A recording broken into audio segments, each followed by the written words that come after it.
What's up guys, NepentheZ here and welcome to some FIFA 13 Ultimate Team Action.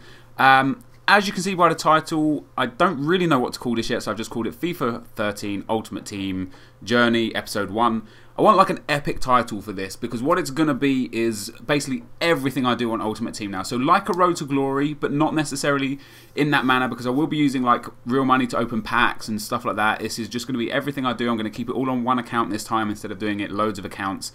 So if you've got any good ideas for some names, put it in the comment section. So at the start of Ultimate Team, you get this little thing where you get to pick one of 5 players and play with a team from that nation. You've got France, England, Argentina, although it's the Liga BBVA.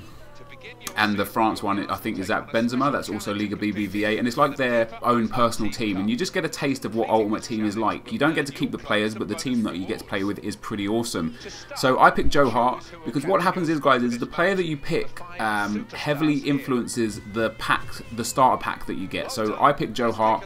It means it will heavily influence me getting a lot of English players at the start in my starter pack so that you can build a team with relatively decent chemistry and get on your way to winning games instantly, because you don't want to have a team where, you know, sometimes in Ultimate Team 12 you'd get a starter pack and you'd be able to get like 19 or 20 chemistry at the most, but with this one you kind of tend to get around 50 at the minimum, which is pretty decent. So I played this game here and it's not an interesting game. I played against Marquisio's 11 for whatever bizarre reason, and he's got a Serie A team built there, and it's got some pretty okay players, some pretty decent players in there.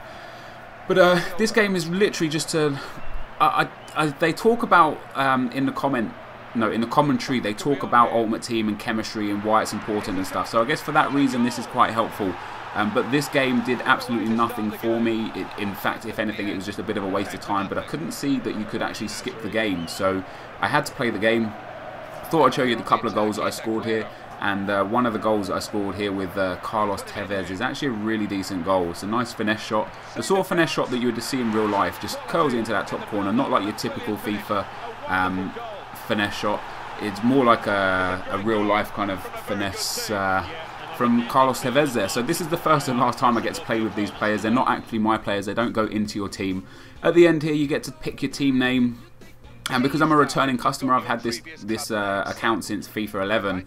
I kept the club name of Rage Machine, as you can see there, and I changed the abbreviation to NEP. The reason why I do that is just because you get so many, like, not necessarily everybody, but for me, I get so many like fake accounts, people calling their team Rage Machine and stuff, or making a new PSN name and having my name involved, and they don't necessarily do things the same as me, so I always put NEP in my abbreviation so that you'd know it's me. And this is a starter pack I got, guys. It wasn't really great. It's 43 chemistry. I didn't play around with it at all. I went straight into opening some packs that I got for being a returning member. For me, because I've got the EA Sports season ticket, which is how I'm able to access Ultimate Team, by the way, guys, and for information on the EA Sports Ultimate ticket, look in the description. I've left a link for you right there. I get a reward pack for beating the team there, which isn't too difficult, but I actually got 5 free packs. So I got 1 pack per week you get for having Ultimate Team season ticket, and it's just a standard gold pack. Then I also got 2 gold player packs for, I don't know why, for returning, I guess, but the 2 all player packs also, I guess, for returning. I'm not really sure exactly how the packs work because I've got 3 accounts I use regularly, and I get different amounts of packs for different accounts, even though some of the older accounts I've used got less packs than the newer account, which is pretty weird.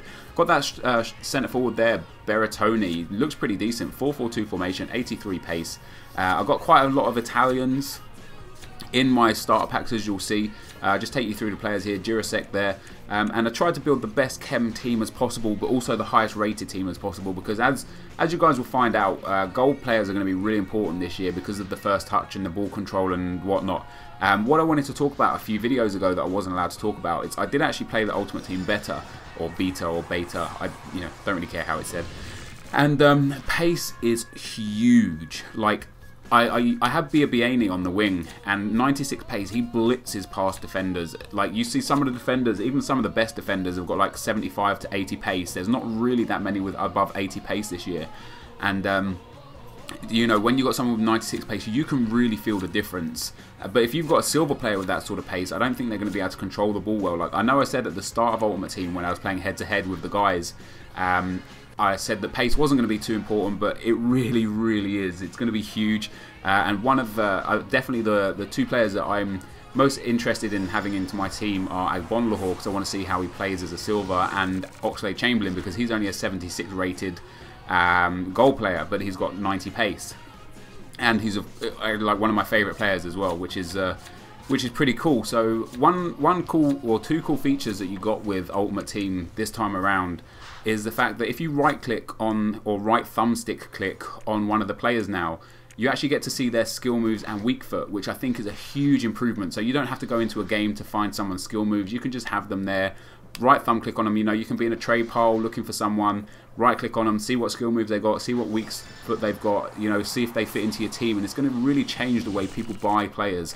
And it'd hopefully reduce the price of a lot of players, because people can see that they've got X amount of skill moves. Like, there was a player in FIFA 12, like a Brazilian striker, I can't remember his name, he had like 90 pace or something, and he had 3-star skills, and in my opinion he was hideous, but people bought him because of his pace and assume, I guess, because he's got Brazilian, I assume he's 4 or 5-star skills when he wasn't. And Barola, that's his name, and I didn't think he was very good at all. So we get the last pack here, and I got another Zabaleta in the pack in a 4-4-2 formation, but I got Roberto Di Matteo as a manager, which is pretty nice, in a 4-1-2-1-2 formation. Not a formation I'm going to be playing. I really like the look of the 4-3-2-1 and the 4-3-3 this year. And one other thing that Ultimate Team has back in it this year is the left forward and right forward are back. For me, I prefer the left forward and left forward and right forward. And in FIFA 11 Ultimate Team, the 4-3-2-1 formation was my favourite formation. In FIFA 12 Ultimate Team, the 4-4-2 was my favourite formation. So I'm going to play around, going to build 5 or 6 squads straight away. Of course, as soon as I accumulate the coins, because I've got 0 coins at the moment, I'm going to build those coins up and build those teams straight away and test out the formations and get back to you guys on what I think is going to be the best formations. As you can see here, guys, I've built a team. This is my active squad here, but I built a team with those players that I had. You're going to see what it's going to come out to be very, very shortly. It's not a great team. There it is, 57 chemistry. I've got as many Italians in as possible, but they've all got bad formations, bad positions and whatnot. So I've listed all the other players that I got. I've listed on a trade pile. You'll see me list them just now. And what I'm going to do is try and sell them as quick as possible, even if I only get discard value for them or a little bit more. And once I sell them, I'm going to buy a few players just to try and get myself close to a 100 chemistry team. The first team I'm going to be looking to build will be a Premiership team. I really like the look of some of the Premiership players. And now the fact that a lot of people have got Ultimate Team, there's going to be a lot of good bargains on the market at the moment. And, you know, a lot of people who don't know the prices, don't understand the prices of the players that they've got, and you could get some absolute steals at this current time. Now, if you want to play Ultimate Team, you're going to have to go and download the EA Season Pass. Where you see in the top right hand corner of the screen right now where it says FIFA Points and it says 0 with the little green thing next to it, instead of Microsoft Points or PlayStation Network Store, you now buy, where you used to buy the packs directly, you now buy FIFA Points with Microsoft Points or PlayStation like cards or whatever. You now buy FIFA points, and you'll have a FIFA points total in your top right hand corner, and you can use these to buy packs. Until next Friday when the game's fully released, EA are not allowing people to buy packs with real money. You can only buy packs with coins. Don't really know why that is. I don't really see the benefit to it, but that's what they've gone with. As you can see, guys, I've ended up listing all the things that I had there that aren't really worth anything. And this is going to be the end of the video now, so a like would go down an absolute storm. I'm going to get some gameplay now. I'm going to go and play some games, enter some tournaments, try and get myself into Division 1 as quick as possible in Ultimate Team, and have a play around and see what the new features are and stuff, and come back to you guys with another video as early as possible tomorrow. Maybe might get another one out later on tonight, but it's highly unlikely. Got a lot of stuff coming for FIFA 13, guys, but thank you guys very much for watching. If you hit that like button, would be amazing, and I will see you next time. Cheers.